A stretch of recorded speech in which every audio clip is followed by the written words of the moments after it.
Alléluia. Béni soit le Seigneur, peuple de Dieu. Je suis ravie de vous retrouver aujourd'hui autour de ce temps et de ce moment consacré à notre Seigneur. Et sans plus tarder, nous allons remettre ce temps entre ses mains afin qu'il puisse en prendre le total contrôle et qu'il soit glorifié. Au nom de Jésus, je vous invite à prier avec moi. Puissant Père, c'est dans le nom puissant et précieux de notre Seigneur Jésus-Christ, ton Fils, que nous venons à toi, afin, Seigneur, de t'apporter ce moment de partage de ta parole, Seigneur. Ce moment, Seigneur mon Dieu, que tu connais déjà, Seigneur, que tu avais déjà prévu. Et nous te remercions, Seigneur mon Dieu Père, de nous permettre d'être là ensemble, autour de ta sainte parole, pour que nous puissions nous préparer pour ton retour glorieux, lorsque tu viendras chercher ton Église, Seigneur mon Dieu, que tu puisses la trouver préparée. Et nous nous préparons, Seigneur, avec ta parole que tu nous as laissée, Seigneur. Aide-nous à recevoir tes instructions. Aide-nous, nous voulons recevoir ton message dans notre cœur, afin que ce message puisse nous transformer. Au nom de Jésus, te demandons pardon. Pardon pour nos péchés, pardon pour nos iniquités, pardon pour nos comportements, nos attitudes, nos pensées, nos sentiments, tout ce que nous avons fait aujourd'hui et toute cette semaine qui n'a pas été à ta gloire. Nous te demandons pardon, Seigneur. Te demandons humblement de nous laver avec le puissant et glorieux sang de Jésus de tout péché, de toute iniquité. Et que nos cœurs soient purifiés afin de pouvoir recevoir ta semence et qu'elle porte du fruit en nous. Le fruit du changement radical, le fruit de la repentance, Seigneur mon Dieu. Que nous puissions vraiment être transformés par ta parole. Changer, Seigneur mon Dieu. Changer du tout au tout, éternel mon Dieu, mon roi. Que nous soyons méconnaissables grâce à ta parole, au nom de Jésus. Pour que nous puissions voir Christ vivre en nous. Seigneur, entre tes mains, je suis un instrument qui veut faire ta volonté. Que je sois totalement abaissé. Que mon esprit, ma chair se taise devant toi. Et que tu sois élevé, que tu sois glorifié au nom de Jésus. Nous t'accueillons, Saint-Esprit. Nous t'accueillons ce lieu. Remplis l'atmosphère de ta présence. Que tu puisses également, Seigneur mon Dieu, remplir, Seigneur mon Dieu, l'atmosphère, Seigneur mon Dieu, de tous ceux qui nous écoutent, Seigneur mon Dieu, en ce moment. Tu puisses remplir leur maison là où ils sont, Seigneur mon Dieu, de ta présence, afin qu'ils puissent recevoir ta parole, ton message. Au nom de Jésus, nous te prions et nous te remercions, Seigneur. Amen. Amen. Alléluia, peuple de Dieu. C'est vraiment une grande joie d'être là ce soir avec vous autour de ce message du Seigneur. Ce message important, ce message d'amour. Voici ce dont nous allons parler en ce soir, c'est de l'amour de Dieu. Nous avons vu la fois passée que nous venons au Seigneur parce que le plus souvent nous avons des problèmes et nous voulons des réponses à nos questions, des solutions à nos problèmes.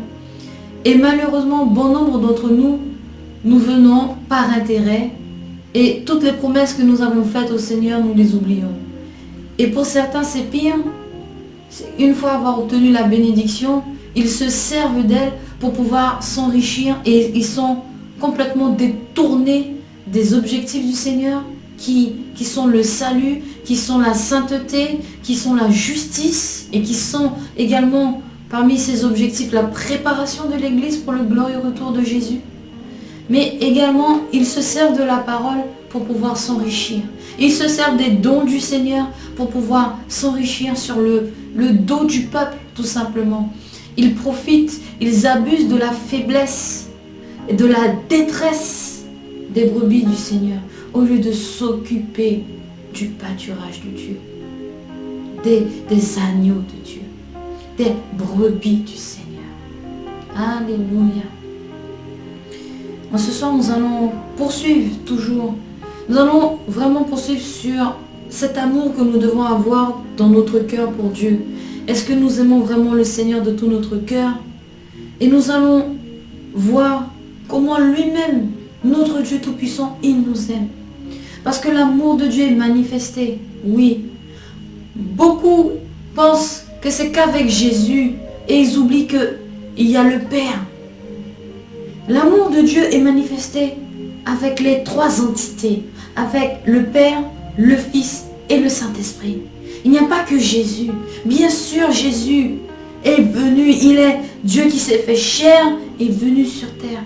Mais n'oublions pas, la Trinité est une et indivisible.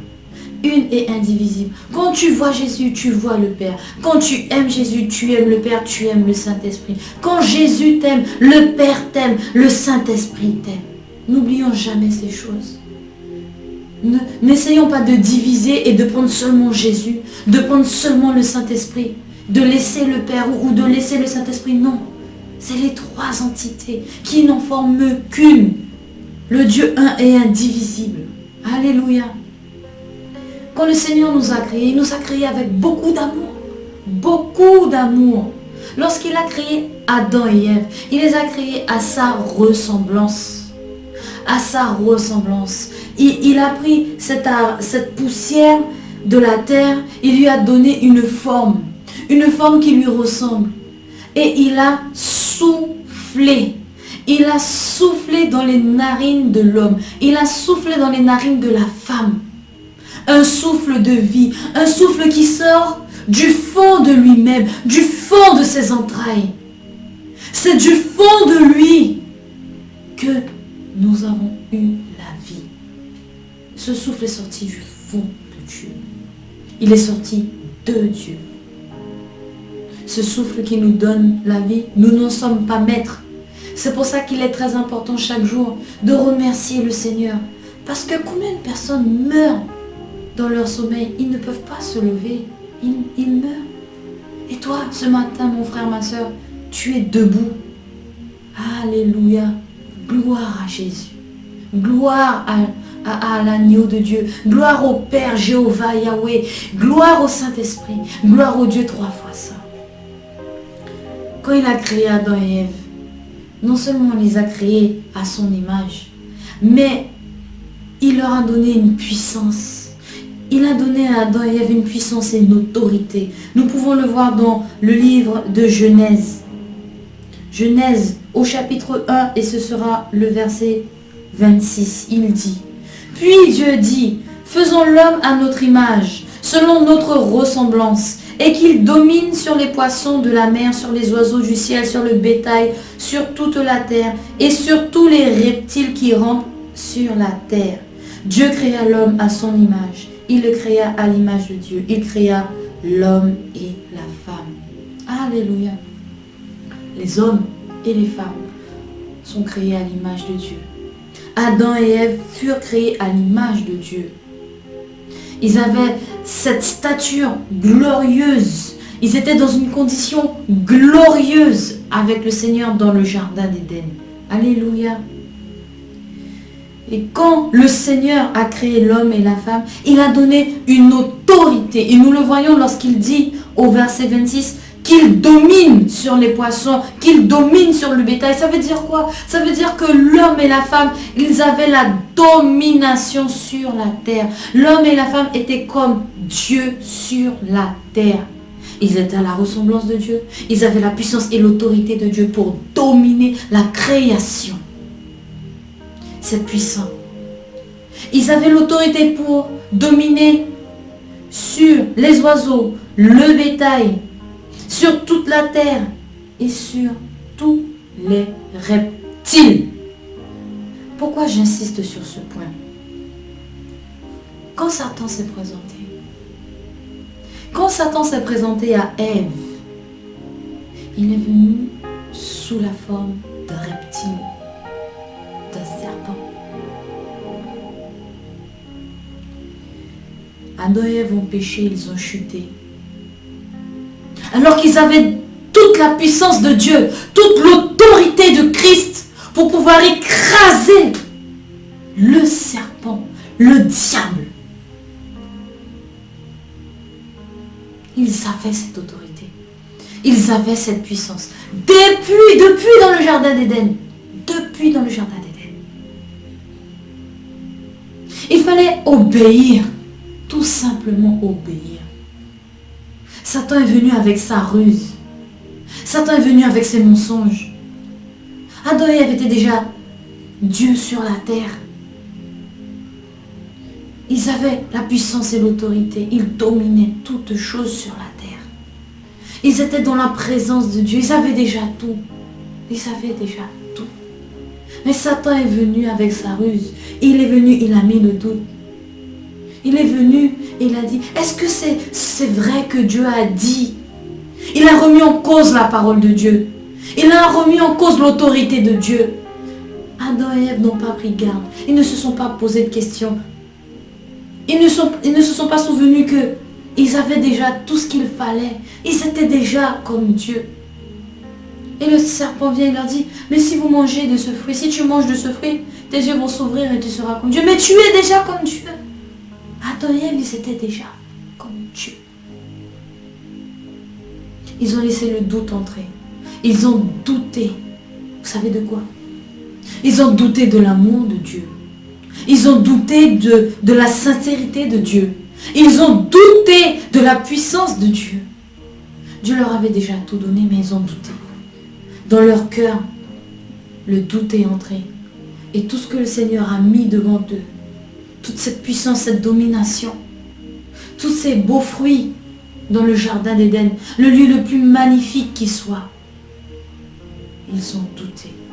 Malgré tout ce que le Seigneur a donné de plus beau, de plus succulent, de plus merveilleux, de plus glorieux, ils ont douté dans leur cœur. Ils ont douté de l'amour de Dieu.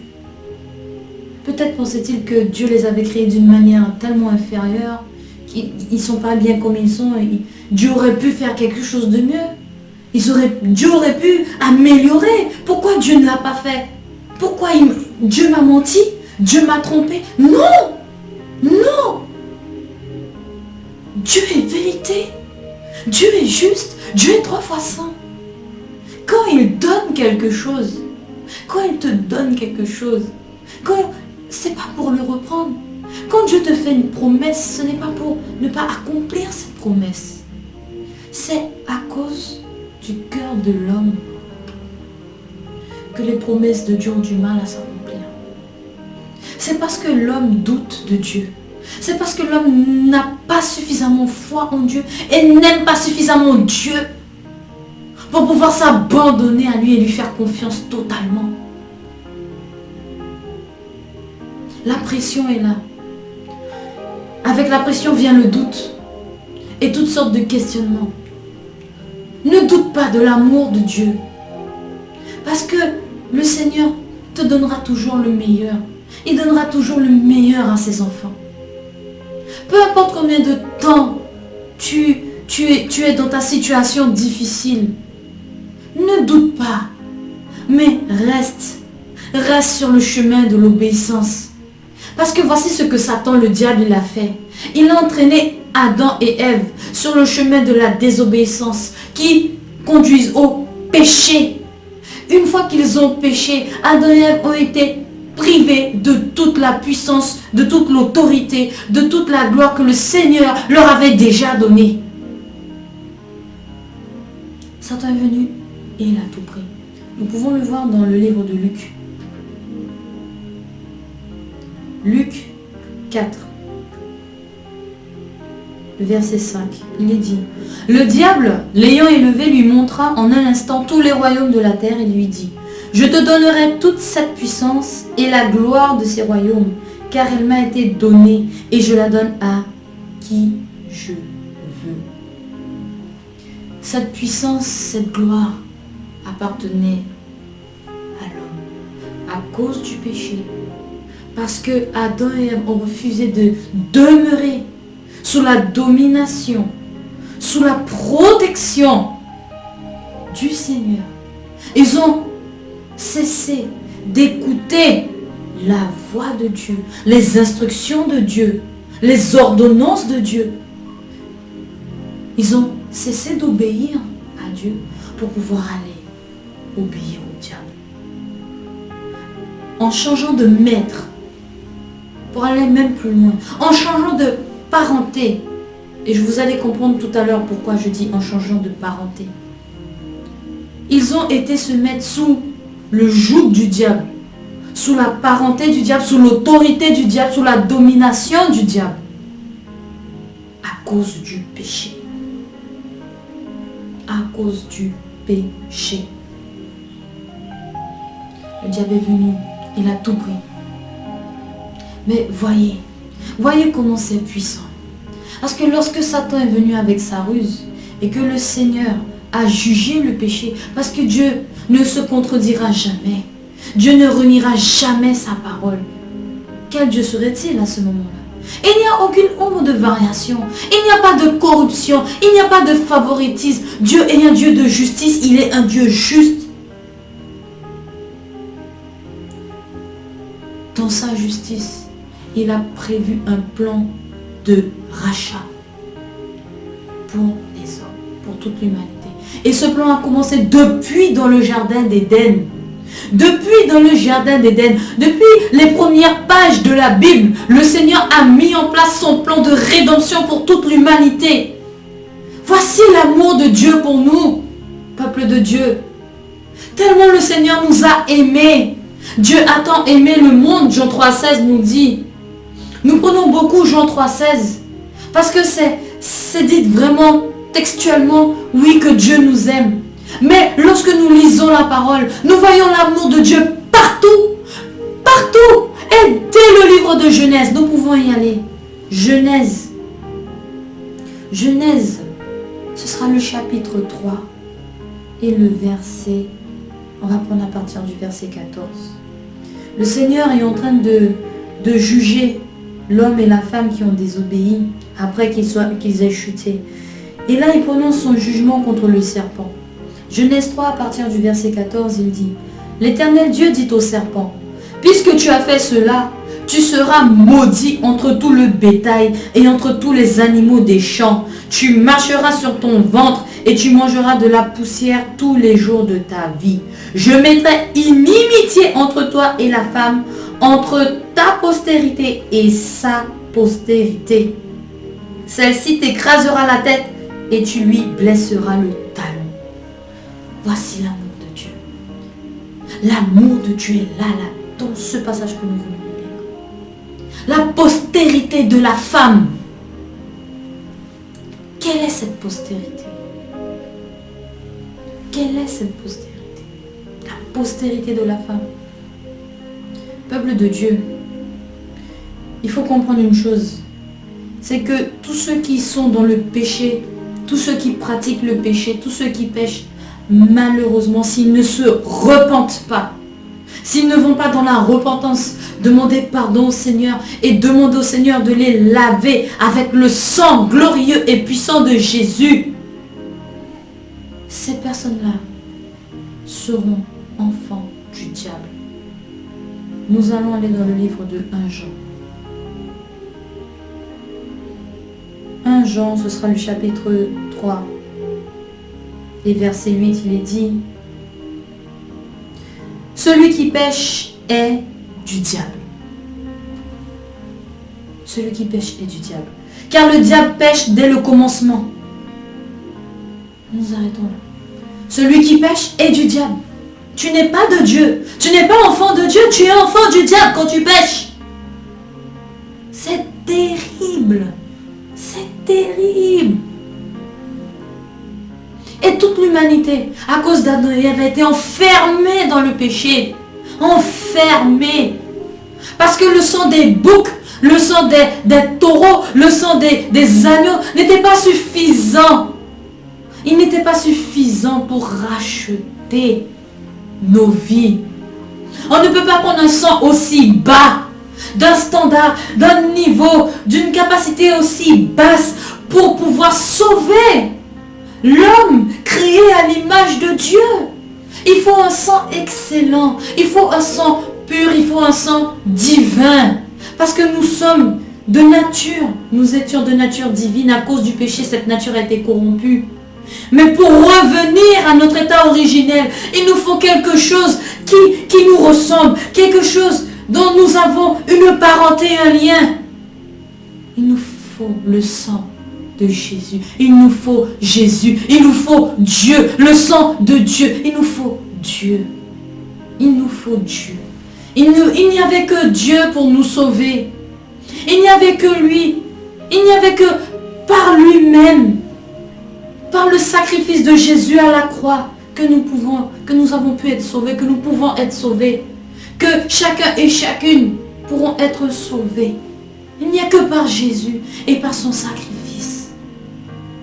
Si ce n'est pas le cas, lorsque le Seigneur reviendra pour chercher l'Église, il reviendra chercher ceux qui sont de sa famille. Alléluia. Retournons dans Genèse 3. Genèse 3, 15. Je mettrai inimitié entre toi et la femme, entre ta postérité et sa postérité. Celle-ci t'écrasera la tête et tu lui blesseras le talon. Cela veut dire quoi? Cela veut dire qu'il y a une génération qui arrive. Il y a une postérité qui arrive. Une postérité née d'une femme qui est la postérité qui n'a aucun lien avec la postérité du serpent. Il n'y a pas de lien de parenté. Non, c'est complètement différent. C'est deux voies complètement différentes. C'est deux familles complètement différentes. Complètement différentes. Qui est cette descendance, cette postérité dont parle la Bible? Nous allons le voir dans le livre de Romains. Quelle est cette postérité? Allons dans le livre de Romains. Romains, et ce sera le chapitre 8, le verset 29. Car ceux qu'il a connus d'avance, il les a aussi prédestinés à être semblables à l'image de son Fils, afin que son Fils fût le premier-né entre plusieurs frères. Voici le Fils aîné de la postérité de la femme. Jésus né d'une femme qui est Marie. Voici le premier-né de cette postérité. Nous pouvons encore aller dans le livre de Galates. Galates, ce sera le chapitre 4. Verset 4, il est dit: mais lorsque les temps ont été accomplis, Dieu a envoyé son Fils, né d'une femme, né sous la loi, afin qu'il rachetât ceux qui étaient sous la loi, afin que nous reçussions l'adoption. Alléluia! Oui, si aujourd'hui tu acceptes Jésus comme Seigneur et Sauveur, tu es adopté, tu rentres dans la famille de Dieu. Tu rentres dans sa famille et il te regarde et te dit: mon fils, ma fille, tu es de cette postérité-là, qui n'a rien à voir avec la postérité du diable. Cette postérité du diable, elle est condamnée à l'enfer. Elle est condamnée à l'enfer avec le diable. Mais ceux qui sont dans la postérité de Dieu, par Jésus-Christ, le premier-né de plusieurs, cette postérité-là, elle est héritière du royaume de Dieu. Voici pourquoi je vous dis, peuple précieux du Seigneur, l'amour de Dieu est présent dès le commencement, dès le début. Le Seigneur nous montre qu'il nous aime. Mais pourquoi avons-nous mérité un tel amour? Avons-nous mérité un tel amour? Non. Non, nous ne méritons pas un tel amour. Pourquoi Dieu s'embête-t-il avec nous? Il pourrait tout écraser, tout recommencer. Il pourrait en finir une bonne fois pour toutes avec nous. Mais nous sommes en 2021 aujourd'hui. Le temps n'est pas encore terminé. Nous avons encore une opportunité, nous avons encore une grâce de pouvoir rentrer dans cette famille, faire partie de cette famille royale, de cette postérité qui hérite du royaume, de ces héritiers du royaume. Peuple de Dieu, le Seigneur nous a aimés le premier. Retournons dans 1 Jean. 1 Jean 4, verset 19. Il est dit: pour nous, nous l'aimons parce qu'il nous a aimés le premier. Il nous a aimés le premier. Adorez vos péchés.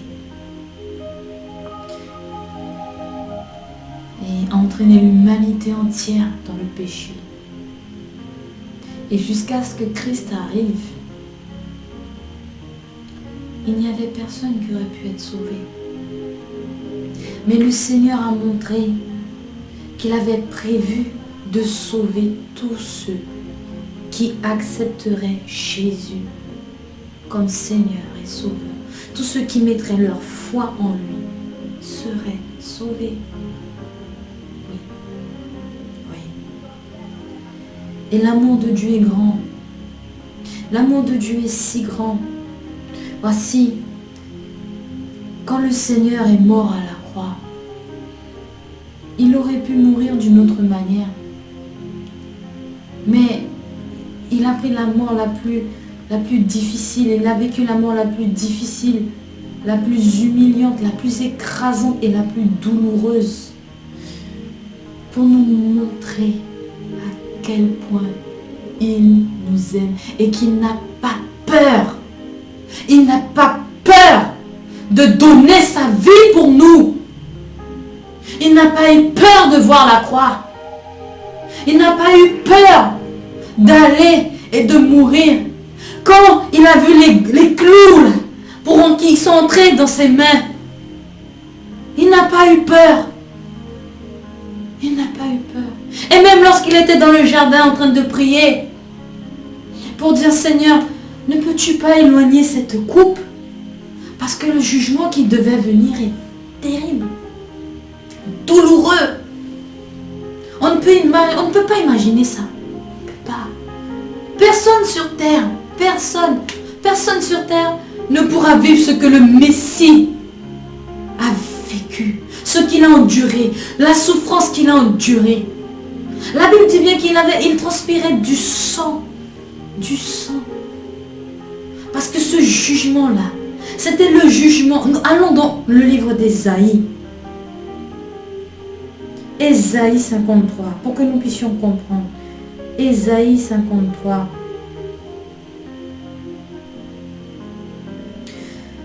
On va prendre à partir du verset 1. Qui a cru à ce qui nous était annoncé? Qui a reconnu le bras de l'Éternel? Il s'est élevé devant lui comme une faible plante, comme un rejeton qui sort d'une terre desséchée. Il n'avait ni beauté ni éclat pour attirer nos regards, et son aspect n'avait rien pour nous plaire. Méprisé et abandonné des hommes, homme de douleur et habitué à la souffrance, semblable à celui dont on détourne le visage, nous l'avons dédaigné, nous n'avons fait de lui aucun cas. Cependant, ce sont nos souffrances qu'il a portées, c'est de nos douleurs qu'il s'est chargé. Et nous l'avons considéré comme puni, frappé de Dieu et humilié. Mais il était blessé pour nos péchés, brisé pour nos iniquités. Le châtiment qui nous donne la paix est tombé sur lui. Et c'est par ses meurtrissures que nous sommes guéris. Nous étions tous errants comme des brebis. Chacun suivait sa propre voie. Et l'Éternel a fait retomber sur lui l'iniquité de nous tous. Il a été maltraité. Il a été opprimé. Il n'a pas ouvert la bouche. Semblable à un agneau qu'on emmène à la boucherie. À une brebis muette devant ceux qui l'attendent. Il n'a point ouvert la bouche. Il a été enlevé par l'angoisse et le châtiment. Et parmi ceux de sa génération, qui a cru qu'il était retranché de la terre des vivants et frappé pour les péchés de mon peuple. Alléluia. Oui. Frappé pour les péchés de cette postérité. Cette postérité, ces hommes, ces femmes, ces enfants qui acceptent le Seigneur dans leur vie et qui, grâce à la mort et par la mort de Jésus à la croix, n'ont plus besoin de souffrir le jugement. Le jugement a déjà eu lieu. Jésus a pris la sentence. Voilà encore l'amour de Dieu. L'amour de Dieu est partout, dans l'Ancien Testament, dans le Nouveau Testament. L'amour de Dieu n'est pas seulement dans le Nouveau Testament avec Jésus. Dieu le Père, il aime son peuple. Dieu le Fils, il aime son peuple. Dieu le Saint-Esprit aime son peuple. C'est pour ça qu'on ne peut pas dire oui, il faut laisser la loi et on est sous la grâce. C'est parce qu'il y a Jésus. Jésus, il est cool. Jésus, avec Jésus, on peut tout faire. On peut se permettre de faire toutes choses. C'est pas grave si on n'arrive pas à obéir aux 10 commandements. Mais qui peut d'ailleurs obéir aux 10 commandements? On est sous la grâce. On est sauvé. Par Jésus-Christ, il a déjà tout fait. Et puis, si jamais nous péchons, c'est pas grave. Hein. On est sauvé, mais comme au travers du feu. Peuple de Dieu, c'est renier l'amour de Christ d'avoir une telle pensée. C'est renier l'œuvre de la croix. D'oser penser que parce que tu es sauvé, que tu peux pécher comme tu veux, que tu peux faire ce qui te plaît, et que lorsque tu tombes, malheureusement que tu as péché, pas besoin de repentance, tu peux continuer dans ta vie de péché. De toutes les façons, Jésus est mort, je l'ai accepté comme Seigneur et Sauveur, donc c'est pas la peine, j'ai péché.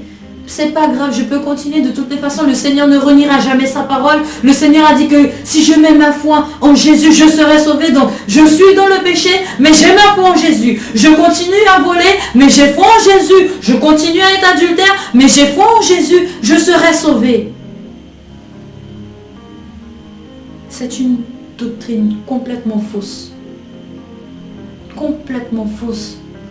C'est une doctrine du diable pour que tu puisses continuer à pécher, pour que tu puisses te retrouver en enfer. Je te le dis ce soir, bien-aimé, frère, sœur, si tu entends ce message, fais attention, va dans la repentance et arrête de pécher. La grâce n'est pas une licence perpétuelle pour le péché, comme l'a dit le puissant prophète des nations. La grâce de Dieu, l'amour de Dieu ne sont pas là pour que tu sois libre selon la chair, mais que tu sois libre, libéré, affranchi du jugement à venir. Car il y a un jugement qui arrive. Mais Dieu, dans son amour, t'offre un plan de salut, un plan de rédemption, un plan de sauvetage pour que tu n'aies pas à être jugé. Il a pris le jugement à ta place. Maintenant, tu dois être né de nouveau et marcher en nouveauté de vie et arrêter de pécher. Sinon, tu crucifies encore Jésus à la croix et tu fais le diable rire.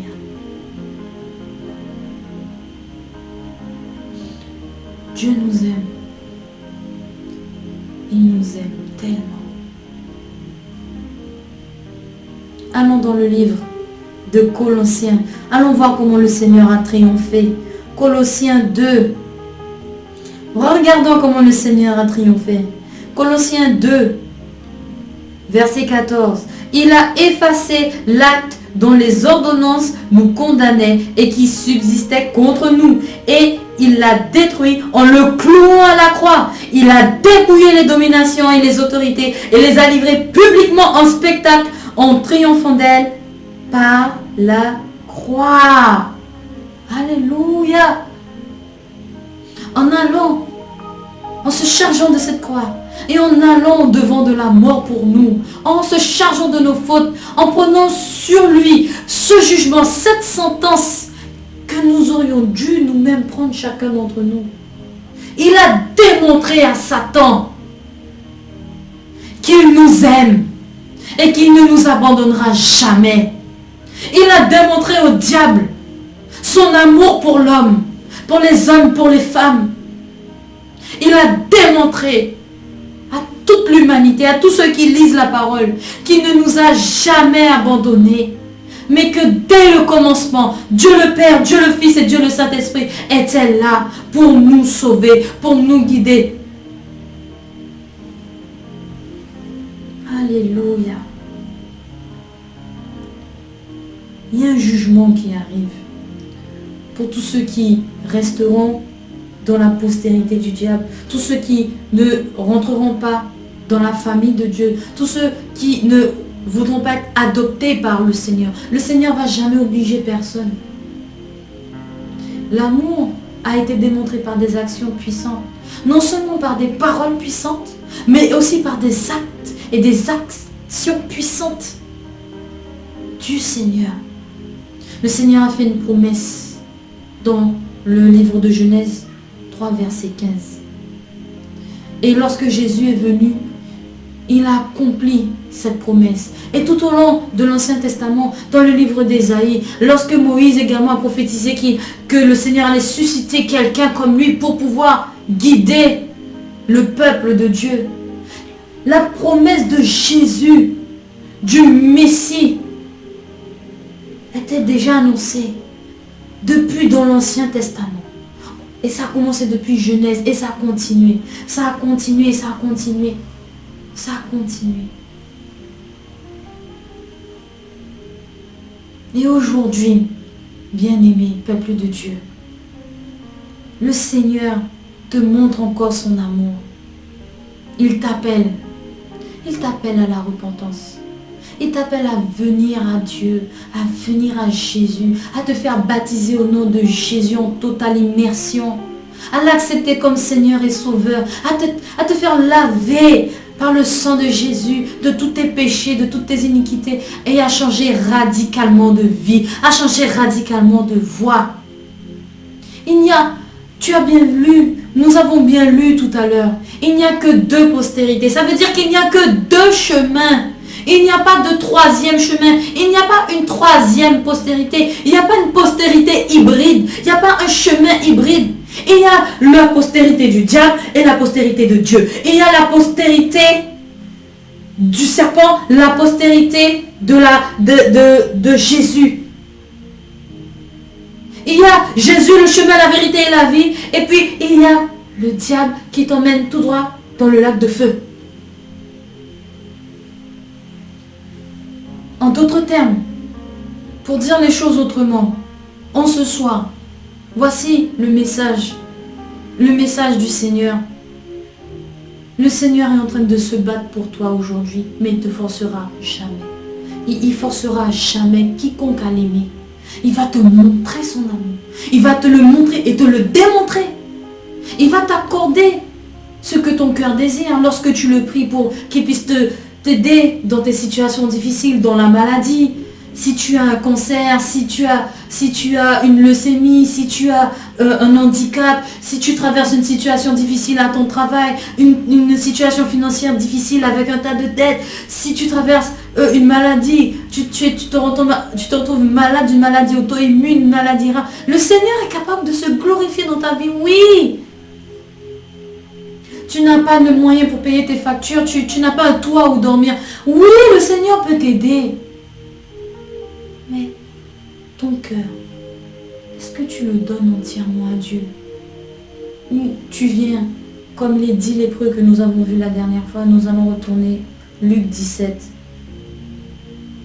Luc 17 et ce sera le verset 11. Jésus se rendant à Jérusalem passait entre la Samarie et la Galilée. Comme il entrait dans un village, 10 lépreux vinrent à sa rencontre. Se tenant à distance, ils élevèrent la voix et dirent « Jésus, Maître, aie pitié de nous !» Dès qu'il les eut vus, il leur dit « Allez vous montrer au sacrificateur. » Et pendant qu'ils s'y allaient, il arriva qu'ils furent guéris. L'un d'eux, se voyant guéri, revint sur ses pas, glorifiant Dieu à haute voix. Il tomba sur sa face aux pieds de Jésus et lui rendit grâce. C'était un Samaritain. Jésus, prenant la parole, dit « Les 10 n'ont-ils pas été guéris? Les 9 autres, où sont-ils? Ne s'est-il trouvé que cet étranger pour revenir et donner gloire à Dieu ?» Puis il lui dit « Lève-toi, va, ta foi t'a sauvé. » Alléluia. Les 9 autres ont été guéris.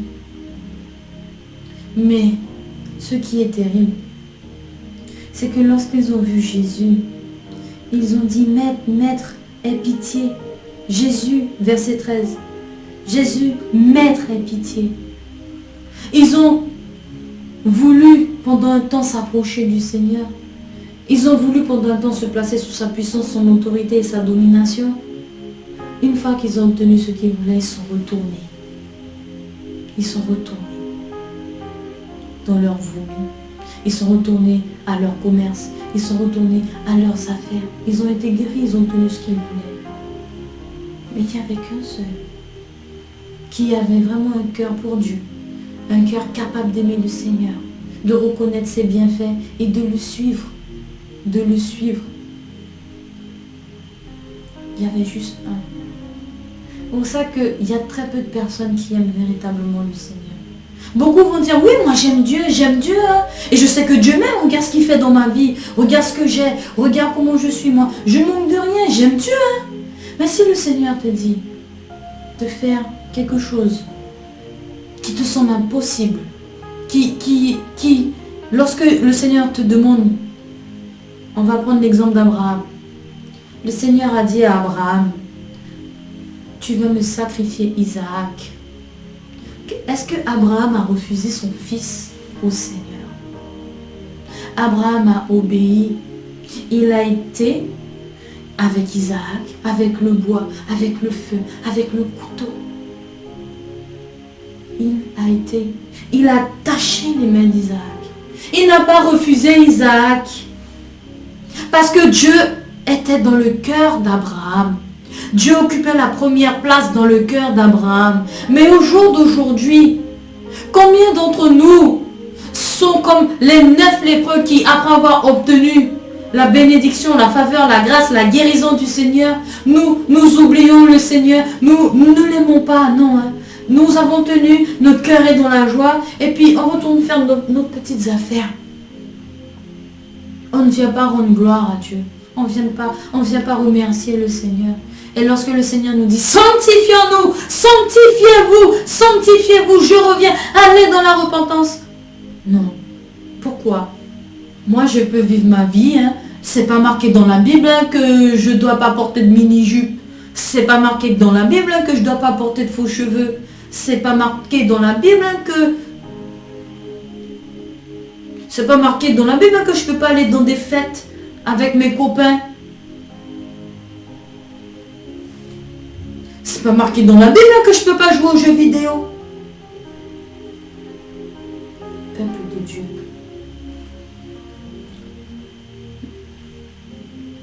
Le diable agit de manière tellement subtile que sans s'en rendre compte, le peuple s'attache à diverses choses qui prennent petit à petit de la place dans son cœur.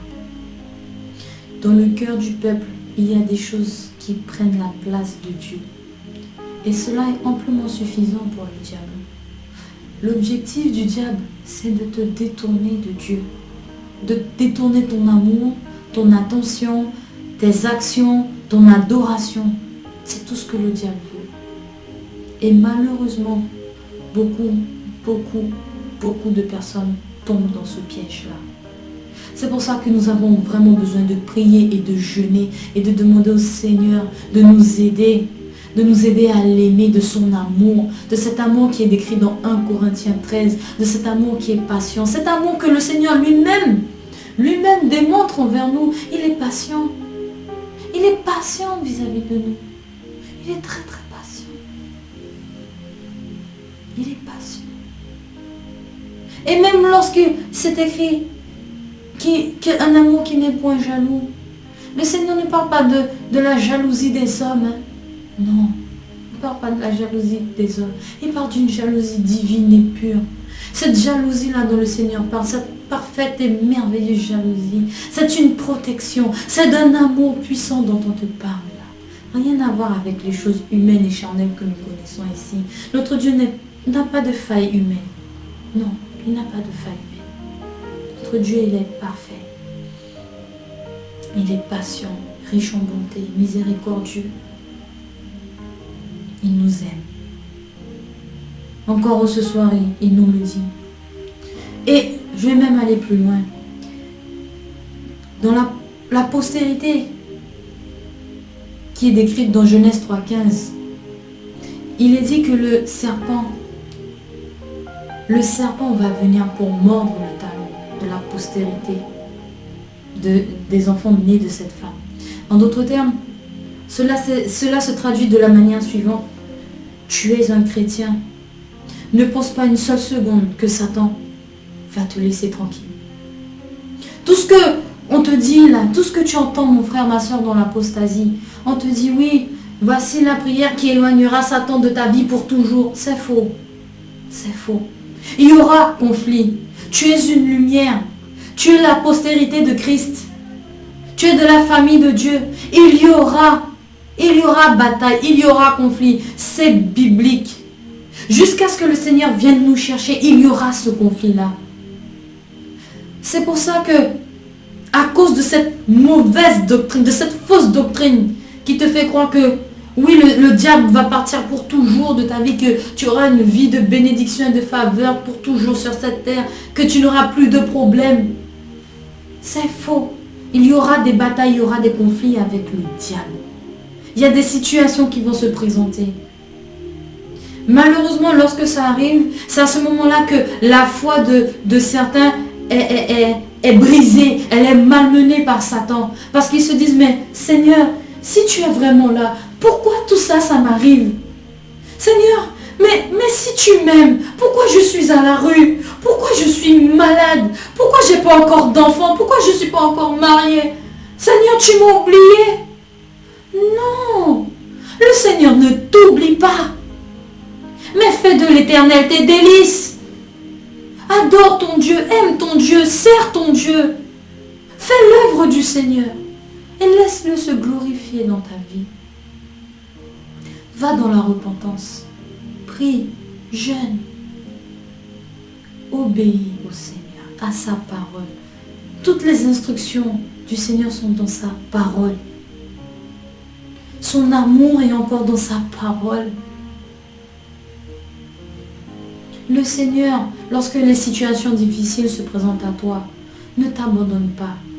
Tu es dans l'épreuve. C'est pour que tu puisses renforcer ta foi. Parce que dehors, là, il y a le diable. Et le diable, il ne va pas te faire de cadeaux. Son objectif à Satan, c'est de te conduire en enfer avec lui. Parce que lui, il est condamné. Et ce qu'il veut, c'est entraîner le maximum de personnes avec lui. Et l'objectif de Dieu, c'est de t'arracher des griffes de Satan pour te conduire en sécurité dans son royaume. Pour que tu sois heureux pour toujours avec lui. Alors lorsque la situation difficile arrive, ne doute pas de l'amour de Dieu. Continue à l'aimer. Ne doute pas. Ne pense pas comme Adam et Ève dans le jardin qui ont mangé de ce fruit, pensant que Dieu peut-être les avait trompés, ne les avait pas assez bien fait, qu'ils étaient peut-être inférieurs. Non, non. Il ne faut pas être orgueilleux. Il ne faut pas être orgueilleux. Il faut être humble. Il faut être humble. Dieu prendra soin de nous. La Bible dit bien, si Dieu prend soin des petits oiseaux, eh ben, il prendra soin de ses enfants. Il prendra soin de ses enfants. De ses enfants. Et même le méchant, le Seigneur fait pleuvoir sur le méchant comme sur le bon. Il veut voir personne périr. La grâce est offerte à tout le monde. La grâce d'être sauvé est offerte à tout le monde. L'amour de Dieu est offert à tout le monde. Mais qui répond à cet amour? Qui répond à cet amour et qui aime Dieu vraiment de tout son cœur? Est-ce que nous sommes vraiment conscients? Est-ce que nous sommes vraiment conscients de l'amour de Dieu? L'amour que le Seigneur a pour nous?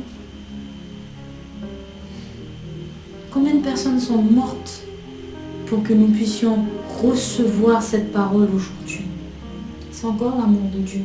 Et les personnes qui sont mortes, elles n'ont pas eu peur de mourir pour Dieu. Nous allons aller dans le livre d'Apocalypse. Apocalypse 12.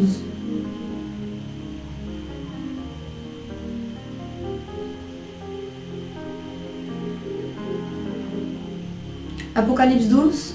Et ce sera le verset 11.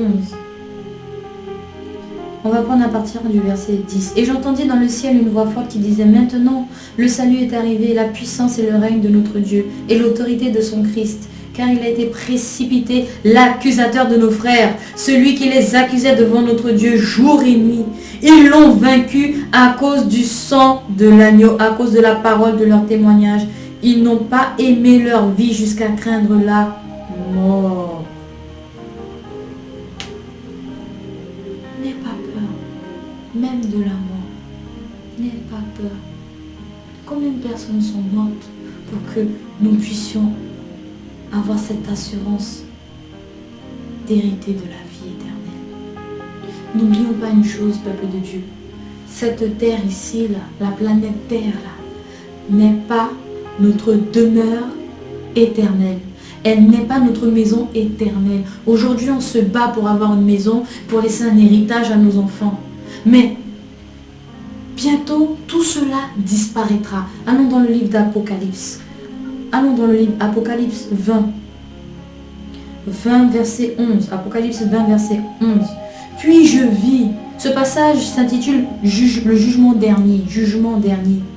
Puis je vis un grand trône blanc et celui qui était assis dessus. La terre et le ciel s'enfuirent devant sa face et il ne fut plus trouvé de place pour eux. Et je vis les morts, les grands et les petits qui se tenaient devant le trône.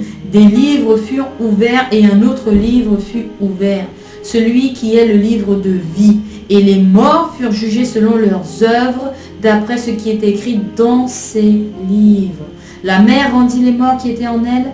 La mort et le séjour des morts rendirent les morts qui étaient en eux. Et chacun fut jugé selon ses œuvres. Et la mort et le séjour des morts furent jetés dans les temps de feu.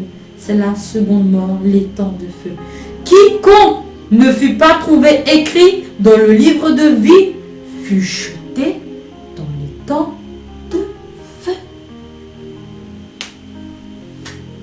Ce livre de vie renferme le nom de toutes les personnes qui ont accepté le Seigneur Jésus comme Seigneur et Sauveur et qui ont obéi au Seigneur, qui ont obéi en ses commandements, qui ont gardé sa parole comme il est écrit dans la Bible. Si tu m'aimes, garde ma parole et mets-la en pratique. En d'autres termes, si tu m'aimes, prends ta croix, suis-moi. En d'autres termes, si tu m'aimes, ne fais plus ta volonté, mais fais la volonté de Dieu, comme moi-même j'ai fait la volonté de Dieu, la volonté du Père. Alléluia. L'amour de Dieu est encore manifesté. Personne ne peut dire qu'il est sauvé si son nom n'est pas écrit dans ce livre. Et tu ne pourras pas dire que tu es sauvé, que ton nom est écrit dans le livre si tu continues à pécher, à demeurer dans le péché à cause de cette fausse doctrine-là qui dit que nous sommes sous la grâce. Nous sommes sous la grâce. Nous sommes sous la grâce. Allons dans le livre de Romains. Romains, ce sera le chapitre 6, verset 1. Que dirons-nous donc? Demeurions-nous dans le péché afin que la grâce abonde? Allons dans le verset 15. Quoi donc? Pécherions-nous parce que nous sommes non sous la loi mais sous la grâce? La loi. Nous ne sommes plus sous la loi, nous sommes sous la grâce. Vous êtes trop du côté de la loi. Il n'y a pas assez d'amour. L'amour de Dieu a été manifesté depuis la loi. L'amour de Dieu a été annoncé depuis la loi, sous la loi, depuis l'Ancien Testament. Donc ceux qui viennent et qui disent oui, mais l'Ancien Testament, c'était dur. Maintenant, dans le Nouveau Testament, c'est plus simple. Hein? Non. La parole de Dieu, elle est complète. On ne peut pas prendre que le nouveau et ne pas prendre l'ancien. On ne peut pas prendre que l'ancien et ne pas prendre le nouveau. C'est tout. C'est tout. Tu prends le tout. Parce que c'est tout qui t'apprend.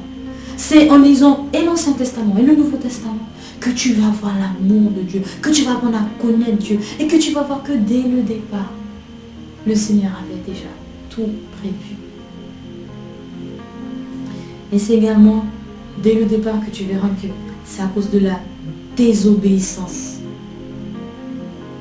que la mort est entrée et que beaucoup iront dans le lac de feu.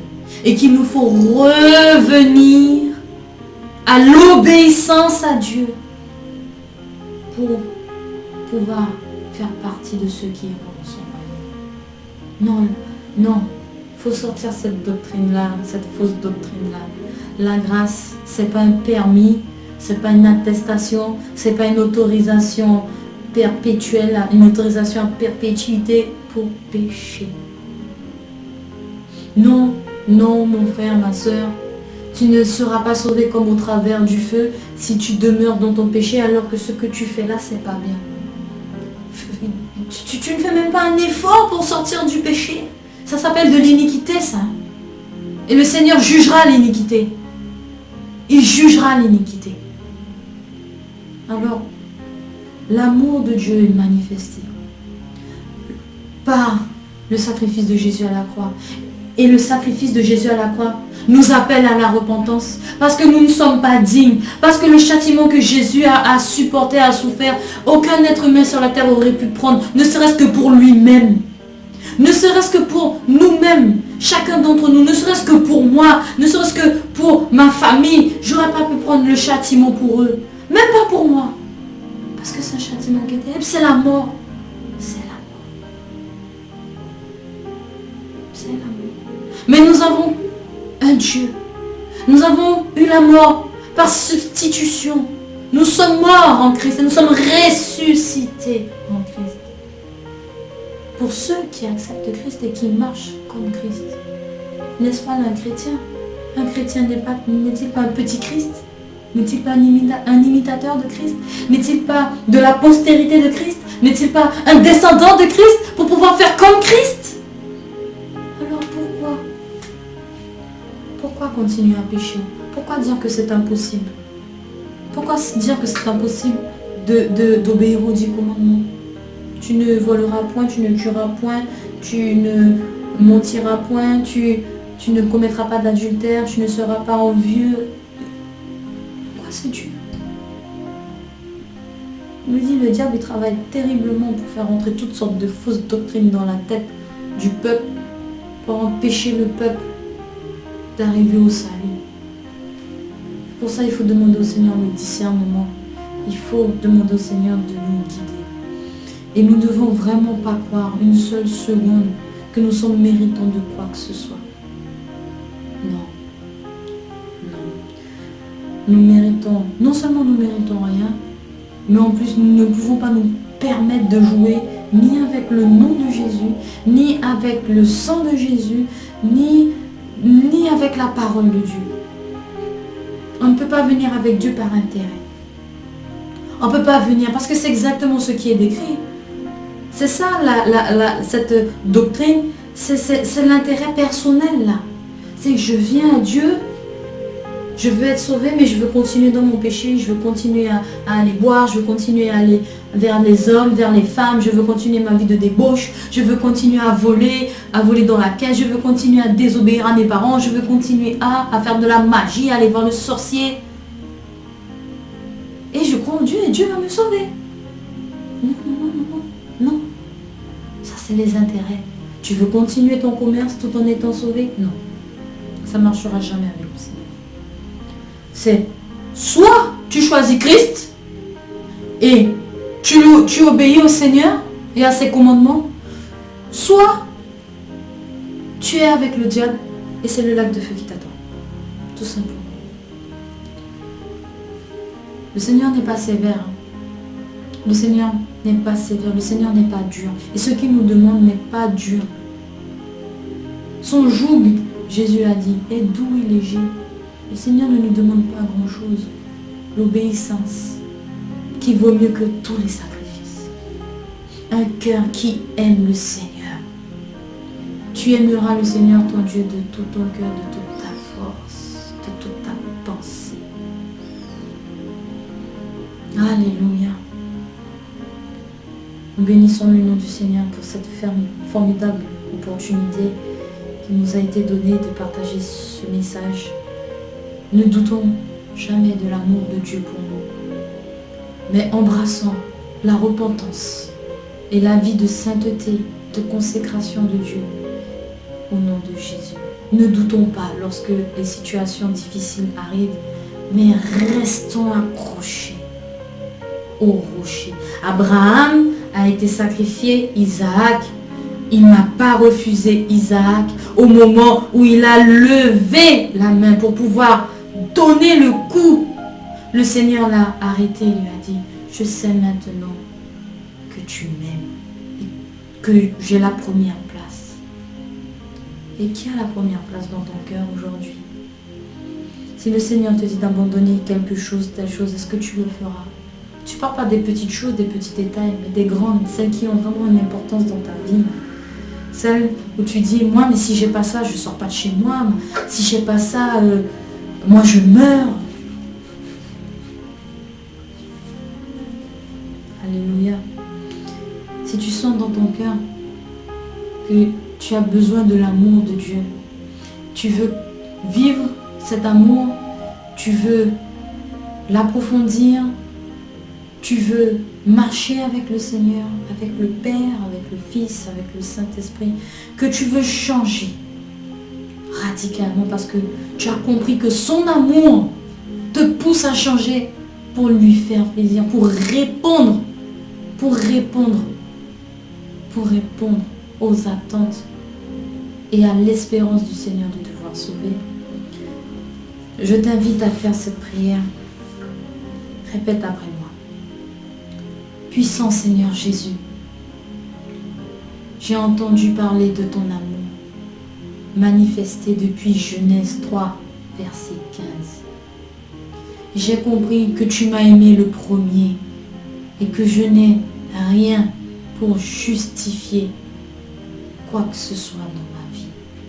J'ai compris, Seigneur, que j'ai besoin de toi. J'ai compris, Seigneur, que je suis un pécheur.